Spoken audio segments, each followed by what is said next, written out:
What's up, everyone? Welcome to cracka, crumbs. Another update for you. Um, Again, I don't have my crumbs card, index card, because still looking for it. I moved so much stuff around when I got home and tried to unpack stuff here and there, but can't find it, so I'll have to make a new one. Yeah, what can I tell you? Uh, Today actually was very interesting. I said in the last update that I was going to go to a comic store I frequent from time to time. They were having a huge sale, which is pretty cool. It's called Collector's Kingdom. Very cool place. If you're on Long Island, check it out.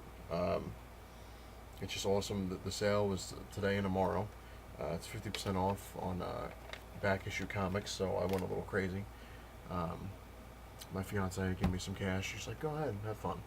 Well, not those exact words, but close enough to it. So I was pretty pleased with the stuff I got. I actually found a couple, actually not even a couple, but a lot of old ones that I didn't have, which was nice, and I got really good prices on them because they were 50% off, so it was really cool. Um, Quite honestly, I mean, it's going to sound weird from a comic book collector myself, but the past couple of years, whenever I've been getting comics, I've always been looking for them for if they're going to be worth money in the future and stuff like that, which I've said it before, it's not the best way to go about things. If you're really a comic book fan, you buy them to read them.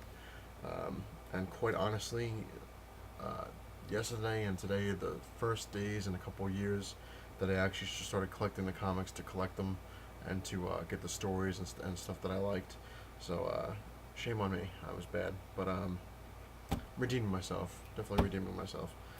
So I'll show you a couple of the comics that I got today, which, like I said, damn good prices, but very cool nonetheless. And a lot of them are in unbelievable shape. And a fun fact I said in the last update was that it's very hard to almost impossible to find a mint condition comic, especially an old one. It's just really rough. Um, but for the first time, I believe in my collection, that I've actually seen too, I actually have a mint condition comic, which I'll show you at the end, which is unbelievable that I found it and I got it. It was half off, which was really cool on top of everything else. Everybody at Collector's Kingdom was very nice, so it was unbelievable. It was just awesome that I found it in a mint condition comic. So, I mean, if I had to rate it, I'd probably give it like a 9.9 or a perfect 10. Probably a perfect 10 because there's absolutely nothing wrong with it. So, mint condition. But I'll show you that later. First comic I got, which was pretty damn good for $3, is Uncanny X-Men number 196. Very cool. If, like I said, I'm not really good with grading, but if I had to put this thing in a grade, I put it in near mint because it definitely has something wrong with it. Another one I would probably put it in very fine to near mint is Uncanny X-Men number 242. Got that for $1.50, which is pretty cool. Like I said, good stuff. You know, he had a good sale going on. I did show in the last episode. I did buy a lot of X Factors, as you've seen, like all the ones that I had, and they were like 50 cents, stuff like that.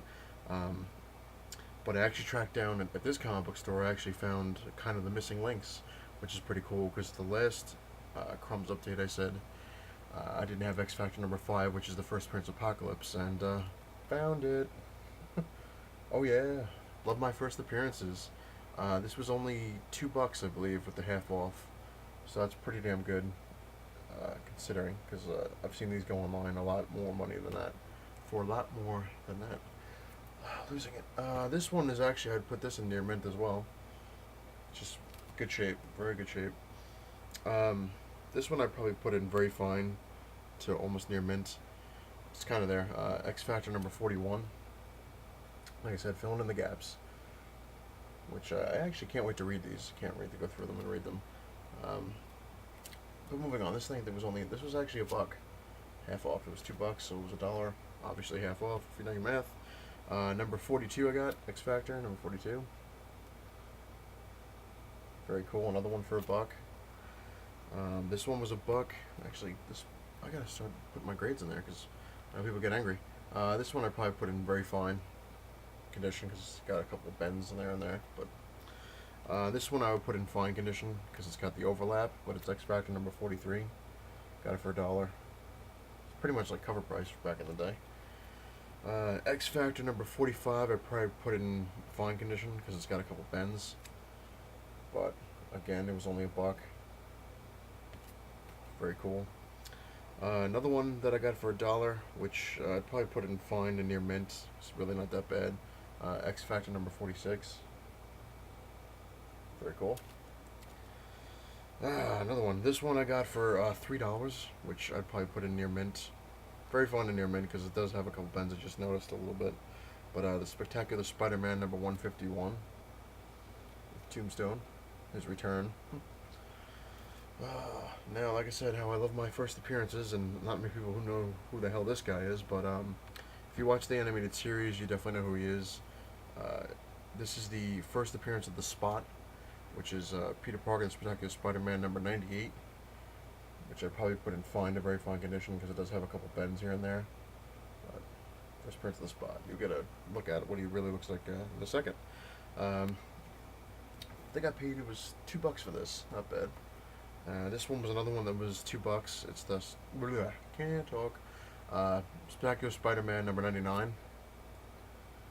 That's pretty much what the Spot does. He kind of has little portals everywhere and so on and so forth. But I'd probably put this one in near mint condition because there's really nothing wrong with this one. Let's see, number 100 of the Peter Parker and Spectacular Spider-Man. I'd probably put it in very fine condition because it does have a couple bends. But again, $2, not bad. Still got the Spot and the Black Cat, the Kingpin. Very cool. This, like I said, I can't wait to read these. I'm actually excited. More excited than I've been. But this one was a little expensive, but you know, half off. It was still good. It was $4. It's the Amazing Spider-Man number 246, and I probably put it in fine, very good to fine condition because it does have a couple bends here and there. Very light, but you know, they're there. Where this apparently J. Jonah Jameson beats the crap out of Spider-Man. Never thought I'd see that one coming, but can't wait to read that one. This is one of the ones that it definitely fills in a gap that I had. I paid $1 for it, not bad. Amazing Spider-Man number 329. As if you were watching the cracka episodes, you know that I had 320, you know, up until 328. 328. Then I skipped, then I went to 330. So this one filled in the gap. This one's probably in fine to very fine condition. Not bad. Another one that I had that fills in the gap, which is also a first appearance as well. I'd probably put this in very fine to near mint. I paid $2 for it. That's Amazing Spider-Man number 340. First appearance of the Femme Fatales. Fills in another one of my gaps, which is cool. Love doing that. This I paid $2 for. Not too bad. Amazing Spider-Man number 388. I'd probably put it in fine to very fine condition because it does have a little bit of bends around the edges and stuff. But this is the death of Peter Parker's parents again, which actually I remember reading this one because I believe I did have it a long time ago, and I know when a couple times I moved with my parents, I did lose a lot of comics because sometimes, you know, parents forget to take a box or something like that. So, but I did have this one back in the day. I remember, and Peter Parker's parents, you know, he thought they came back and so on and so forth, but they're actually like robots, like synthezoids. There we go. So they're not really his parents, even though they had all the memories and everything. They weren't really, but it's still gotta really mess with you. But now coming up to the two pride and joys that I got. The last episode of this update that I had, the last one, I was saying that Amazing Spider-Man number 66, I believe it was, with Mysterio, or one of those, so 66, whatever it was. I think it was 66. Can't remember anymore. Was the oldest Amazing Spider-Man comic I had. And as of yesterday it was, but now today I have an even older one that's in even better shape than the Mysterio one. This I would probably put in, I'm going to say, fine to very fine condition, considering, maybe good to very fine. Kind of filled the gap. But it was only $12. It was a little more than the Mysterio one that I got, but still have, you know, good shape. And for $12, you can't go wrong. The Amazing Spider-Man number 63. Very, very cool. It's with the vultures. vultures. Um, I think I remember reading this in one of the, like a trade paperback, and something to do with this guy's trying to steal Adrian Toome's like technology or whatever and be a vulture or some crap like that. But either way, this thing is actually in really really good shape. Again, considering its age, why would I put it in good to very fine? It does have a couple marks, like a little bit of like a crumble up here a little bit. Can't see it too well, but other than I did look through it just to make sure, and other than that, there really wasn't anything wrong with it, so that's pretty cool. But you know, that does take away a lot. There are, like I said, there are a couple bends. Actually, I did notice another one. Right around here somewhere. Really can't see it too well, no matter how close I show you, but still very cool. So now this is the oldest Spider-Man comic, Amazing Spider-Man comic that I have. Very cool. And now for the big pride and joy. Something that I never bought, and I always wanted to get it, and it was always way too expensive. And thanks to Collector's Kingdom and their half off sale, I was able to get it because he had it, and I didn't even really notice what kind of condition it was kind of in. I just kind of noticed it from a glance, and like I said, they were always really expensive whenever I went looking for them, especially in good shape. And I am a huge fan of this character. I always have been. Every now and then I kind of flicker and I go to somebody else, but you know, you cannot not be a fan of this character if you're a comic book person, especially Marvel. And to show you the comic that I got for half off, which was only cost $13. Very cool for this, considering it's in mint condition. I believe it's the only comic I have that's in mint condition, and that is Wolverine #1 in mint condition. There's absolutely nothing wrong with this comic at all. I opened it up.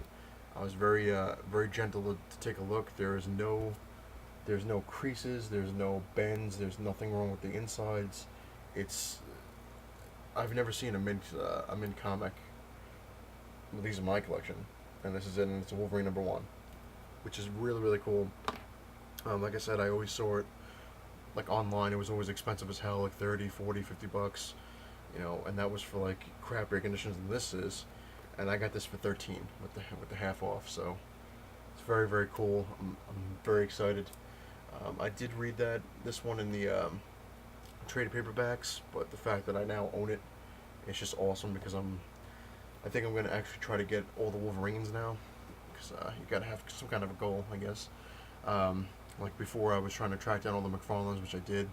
Got them all except for the real Amazing Spider-Man 300. I have the aftermarket one, I guess. So technically, I have all the McFarlanes. I have all the Spider-Man and all the other stuff.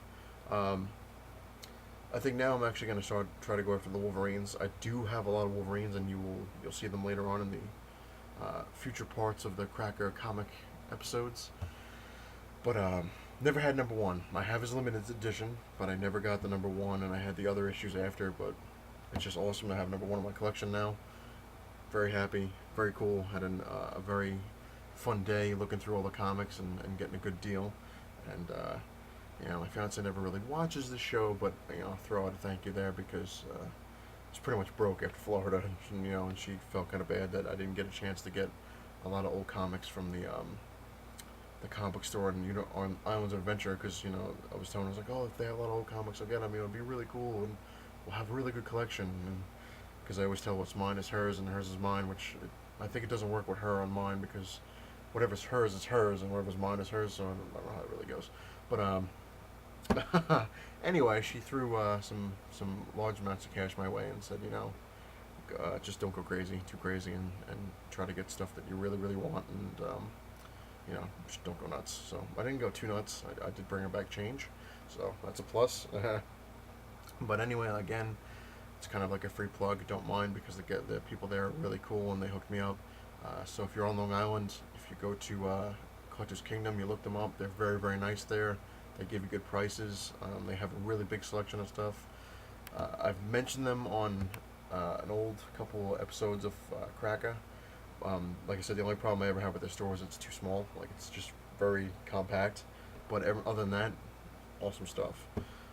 So I give them a little free plug because, like I said, the owner, he hooked me up with this stuff, gave me a good deal.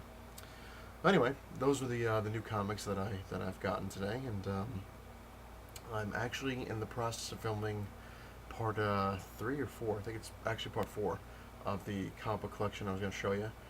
Um, I had to stop because I got tired, and two, I'm gonna actually something I never did before, and I decided to do it, and that's I'm gonna buy a couple of tomorrow a couple of comic book dividers, because I figured, you know what, if I'm gonna redo my comic book collection and make it nice and neat and all cool, I might as well go all out and make it look professional. So I was filming stuff, and I said, you know what, I'm gonna cut it, and it's gonna have to be put up later. But I'm gonna get dividers tomorrow, hook myself up, make my Spider-Man collection look really awesome, make sure everything's in good shape. You know, put the dividers in there, put the labels on, so it's gonna look really really cool. So the next part when you see it, I'm gonna just kind of show you a brief glimpse of the new improved box of Spider-Man that I'll have. And one of the things I was going to say in this update, like I almost forgot, but I did see The Dark Knight Rises. It was really cool. I'm not going to give you any spoilers or nothing, so don't worry about it. Very interesting movie, and I'm going to go by my friend's recommendation of the fact that you can't judge it because for what you got to kind of take it for what it is, because me personally, I'm always like, oh, Batman Begins was really cool, and then The Dark Knight came out, and I was like, oh, it's awesome, and everyone was saying like that. Oh, Dark Knight Rises is so much better. It's so much better. Me personally, if I had to go by all three, I like the one with Heath Ledger the best. I thought that one was a lot better than The Dark Knight Rises. But if you go by the fact of, each individual one is their own standalone thing, then Rises was cool. I did find Bane's voice a little bit weird, but you got used to it, and it does sound a lot better than it originally did when you couldn't understand a word he was saying. But it is a cool movie, especially if you're a Batman fan. It's worth checking out. So go take a look. It definitely gives you a nice little kind of a conclusion, I guess. But he did a good job. Nolan did a great job on it, and it really is good. And but me personally, like I said, I like the Heath Ledger one better. I just thought it was a cooler film. That's just me. Another thing that was just kind of sad in a roundabout sort of way, and I'm not trying to get on the bandwagon because I've seen this, but it just really pisses me off, is that apparently in Colorado they had a huge shooting in the theater of The Dark Knight, and they're labeling it the Dark Knight Massacre and all that crap. It's unbelievable. I mean, I feel really bad that people shouldn't have to be afraid to go to a movie. You're sitting there, you're trying to have a good time, you're trying to watch something that you wanted to see, or something new, and you got to worry about somebody with a gun now. It's unbelievable. But other than that, I don't want to leave on a sad note, but just that really sucks. It kind of just hits home how precious life really is, because you really don't know when your time is up, and it shouldn't have to end that way, but things happen, and it sucks. It really really does. So I'm gonna say on as an ending kind of thing to this, but cherish every second you got, because you never know what's gonna happen the next day or the next 10 minutes. So you got somebody in your life you love, hold them tight. Tell them all the time. Nothing is trivial. Everything you do, you want to kind of try to live life to the fullest. But that's what I try to do every day. Try to roll with everything. So, but anyway, like I said, it's kind of a sad note, but it does suck, and what can you do? It's just bad times. But anyway, thanks for watching, and I will continue with the videos, especially the comic book collection. But thanks again. I really do appreciate it. By all means, I always tell people, leave comments. I love reading them. Leave me if you want to subscribe, you like it, go crazy. Thanks again, and see you later.